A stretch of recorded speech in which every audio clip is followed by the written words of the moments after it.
A News Channel 13 crew was threatened with arrest today. It happened as they were working on a story about the historic cottage in Wilton, where President Ulysses S. Grant spent his final days. Grant's Cottage is located on Mount McGregor near the now closed correctional facility.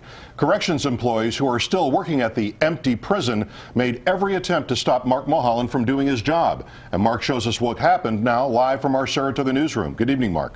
Well, good evening, Jim and Benita. In more than 20 years in the business, I've rarely encountered anything quite like this. We were doing a story on Grant's Cottage, but some corrections employees made their actions the story.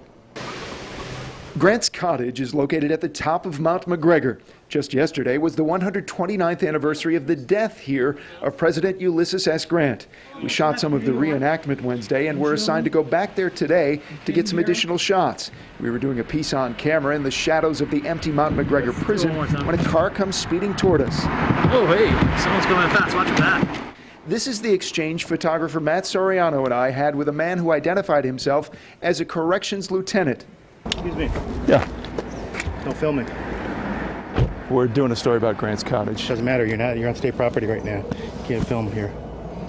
You got to get the permission through Albany to film. Okay, we can go shoot it from Grant's Cottage then. No, you're not up here for that. You're up here for different purposes. We're doing a story on Grant's Cottage as it relates to the prison. Well, you'll have to take closing. that through Albany.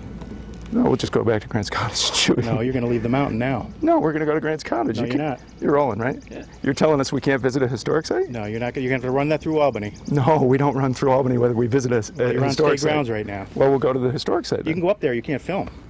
Oh, yes, we can. No. Yes, we can. What's your name? Lieutenant Doran. Lieutenant what, Doran? What's your first name? It's Lieutenant Doran. Look, I'm not going to go around with you on this. You're going to leave the property. We will. We'll go up to the historic site. You cannot film up there. We will go to the historic site and do our job. You know what?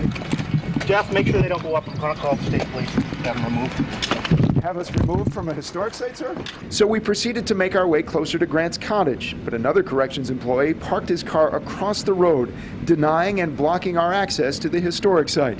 So we're trying to get to Grant's Cottage, and the state corrections officer is blocking the road. So you can see how this might deter people from trying to get to a prominent national historic site. Can you move up a little so we can get to Grant's Cottage, please? After several minutes, he moves his car to allow other visitors to get to and from Grant's Cottage and slowly inching his car along in front of us. Ironically, once there, we noticed a film crew apparently filming a movie on the grounds of the closed prison. On our way back down the mountain as we attempted to leave, Corrections Lieutenant Doran had called the state police, asked them to detain us, and demanded our video. He's obviously leaving. I mean, You can't leave with that film. can't leave with what? You can't leave with the film of the jail. If I'm a member of the public and I'm taking pictures of Grant's Cottage and there is the facility right behind it, what do you do in that If case? we're aware that facility's in the background, those photos will be confiscated.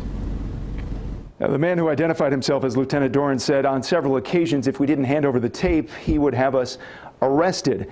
After roughly an hour and calls between our newsroom leadership, state police, and the Department of Corrections, we were allowed to leave without surrendering the video we shot.